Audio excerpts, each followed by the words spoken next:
So, ito na yung update sa CR. Sabi na namin yung shower. So, ayan na siya. Kaso ang problema mo, medyo mataas yung kanyang libo. Tingnan natin. Diba? Yes, siya. So, yun siya. Actually, may mga dumi yung CR. So, ayun. Then, itong bracket na to, pinakabit ko na. So, ayan. Ayan ay nabili ko sa Sky City Marketing. 2,400 lang. Napakaganda quality. Wala natin. So, ayan. Pinakulitan ko na lang siya. Kasi hindi na ako magpapalit ng laboratory dahil wala nang budget. Sad. Sad talaga. Pero pwede pa yan. Iyan lang pa. Puputiin lang natin. Then, may in-order ako sa Shopee na pantakip dito para hindi siya kita. So, ayan. Gumagana pa naman yung bidet. Yan. Tapos, yung tiles, hindi na ako magpapalit kasi okay pa naman siya. Pati yun, hindi ko na yung patatanggal. Then, so, ayan. Pagpinto by tomorrow. So, manibisa dito sa likod. So, ayan. So, ang gagawin ko ngayon, siskusin ko yung tiles. Gumamit ako ng baking soda. Actually, first time kong gagawin ito sa tiles. Not sure kung mag-work. Then, ito, water na may baking soda and vinegar. So, tansya-tansya lang. So, bababaran ko siya. So, ganyan. Bababaran ko siyang ganyan. Para lang mawala yung stain. Yung mga mansya-mansya niya. So, we'll see kung effective talaga ang gumamit ng vinegar and baking soda with water. So, again, try natin later. So, dito sa toilet. Kasi itong takip na to, ni-recycle lang din namin. Kasi, yung toilet sa taas, dahil nga nabasag siya, kailangan palitan. So, ito, kinuha ko to. Dati walang takip to eh. Ang worry ko kasi dito kapag walang takip, si Saren, laging hinahawakan yung toilet. So, ayan, ni-recycle ko lang to. So, ayan, hindi na pa siya kadumi. Yung tiles, dahil nga nagbarena. Dahil nilagay itong bracket. And then, tinatry ko talaga makatipid. So, sa pagpaparenovate naman ng CR, hindi kailangan gumastos ng bongga or kailangan magpalit agad ng tiles. I-check muna natin kung pwede pa yung tiles, diba, katulad dito. Kasi nakakahinayang kung papalitan mo agad. So, itatry natin siyang linisin and sa pamamagitan ng baking soda, vinegar, and water, we'll see kung effective talaga. Actually, nakita ko lang din yun sa YouTube. So, i-update ko kayo kung ano na yung magiging progress nitong bathroom. So, ayan, okay talaga nito. Kunting punas-punas lang kasi medyo naalikabukan siya. So, ayan. Update ko kayo later.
Ito-try na natin itong baking soda with vinegar.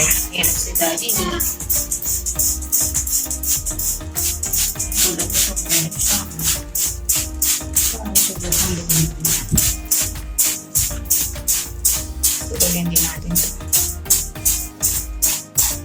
Kung may sabon, okay lang siguro yan.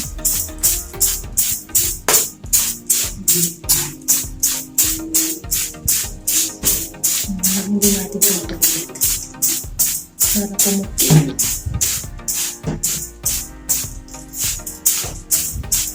Kasi itong flour lagyan din natin. Actually, babara natin siya. Mga ilang minutes. O mga 30 minutes. Hindi ko muna siya babanlawan.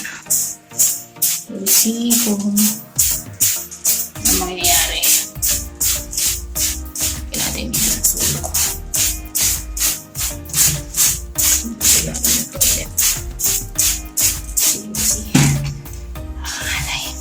Nakakamali siya.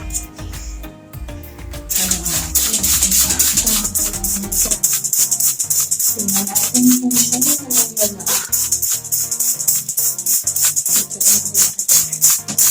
vinegar, baking soda, and water. Tansya lang siya. Kasi kung nilagyan mo na siya ng vinegar and baking soda, kumukulo siya. So, ayan, lagyan na natin sa karne.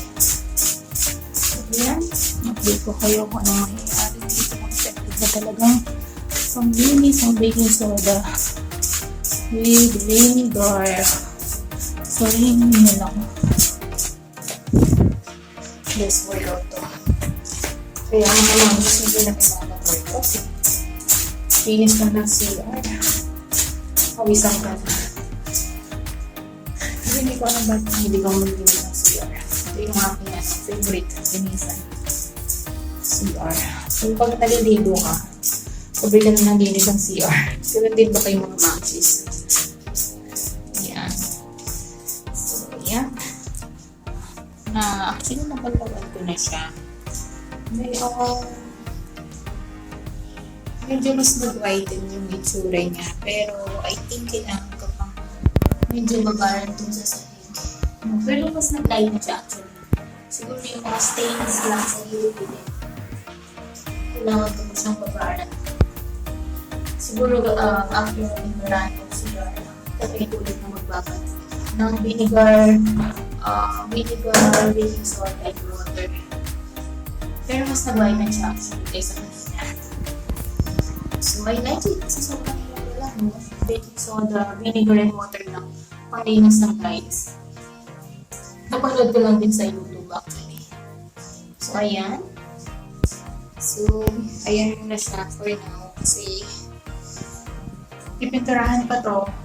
And maglalagay pa ng mirror doon. And then, this one, iniisip ko, ilagay siya dito. Ipapapakuan ko siya dyan. Para medyo matipid sa space. Hindi siya nakalagay dito. So, ayan lang muna for now. Update ulit kayo sa susunod. So, ito na yung itsura ng CR natin. Deren! O, diba? Ang ganda ng pagka-aquamarine niya. So, actually, na second coat na siya. Kaya, mas tumingkad pa yung color niya. And pinapinturahan ko lang ng white ulit yung ceiling niya.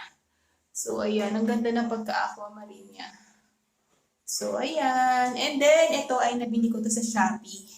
Itong artificial plant. Pero plano ko talaga maglagay ng totoong halaman dito. Yung ganito din, yung gumagapang. So, ayan. Tsaka, snake plant actually. Bumili na rin ako. Ayan, pinapalaki ko lang siya. Dito ko siya ilalagay. And then, ito nabili ko dito sa Shopee.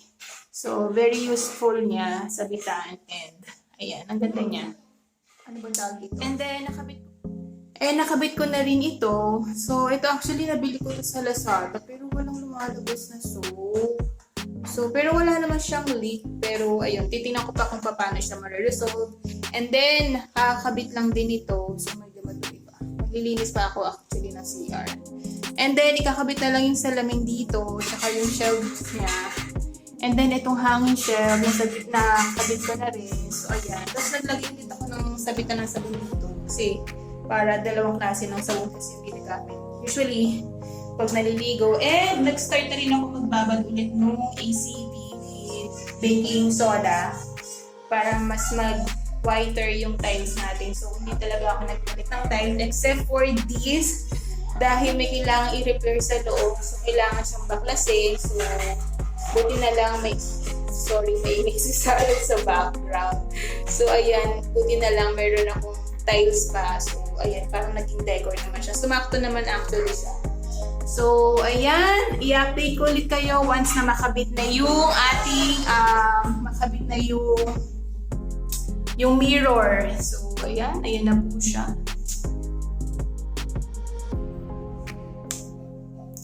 Then, ito, may lalagay ako dyan. At nagpalit na rin ako actually ng gripo. Kailangan lang siyang punasan. And, may lalagay ako dito pantakip. Kasi hindi talaga ako nagpalit ng lababo dahil sobrang nagtitipid na.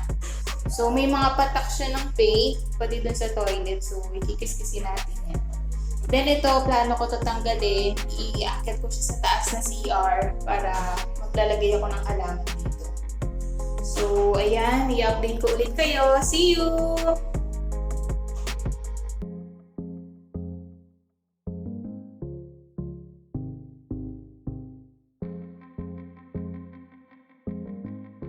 So, hi, good morning.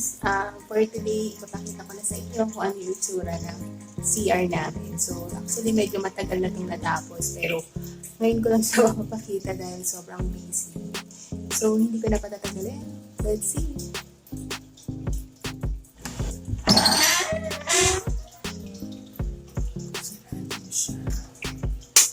Charan! So, ito na yung itsura ng ating CR. O, diba? Ang ganda niya.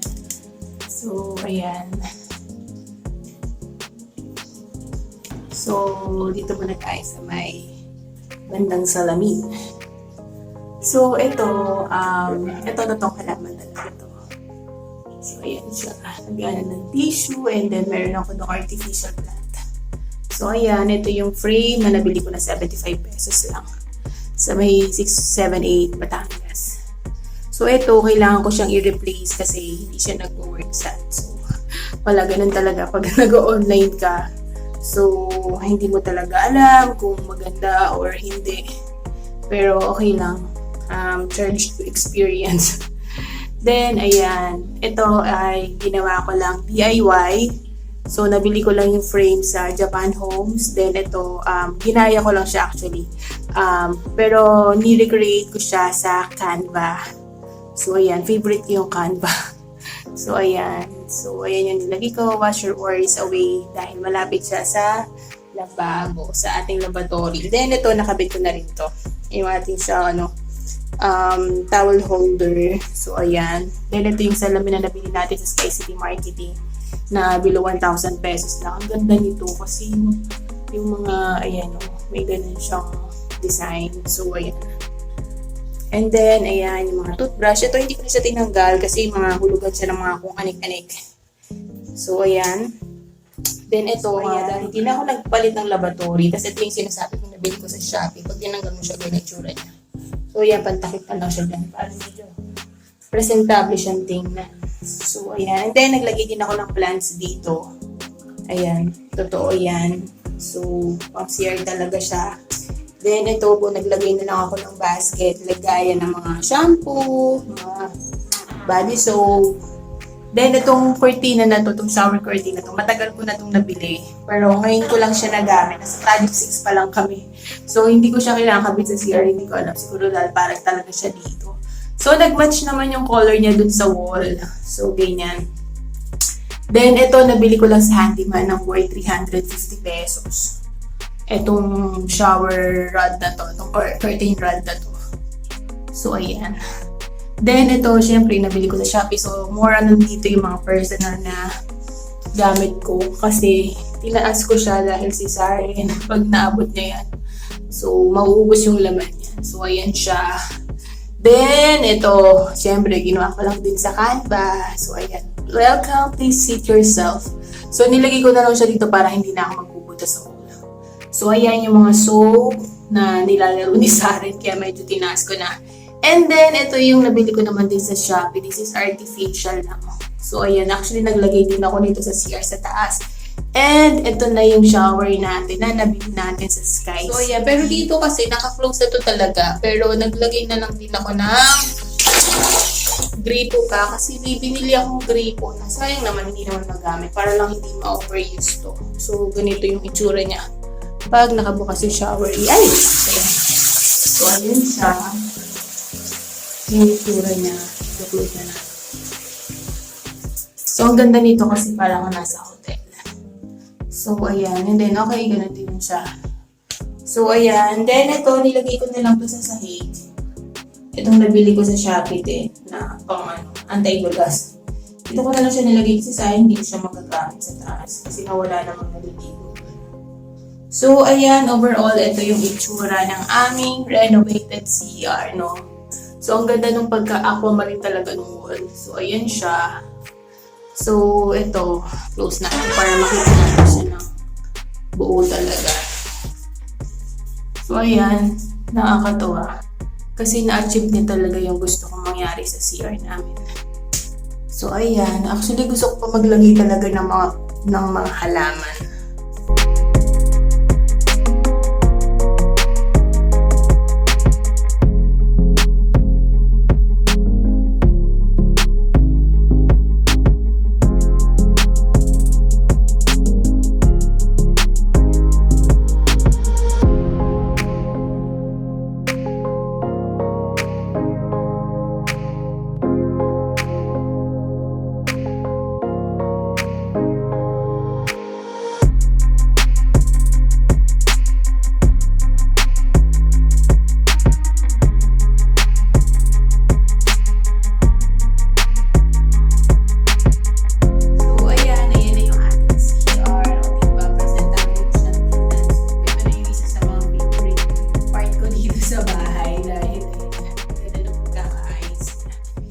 Nasunod talaga yung gusto ko mangyari dito sa CR namin.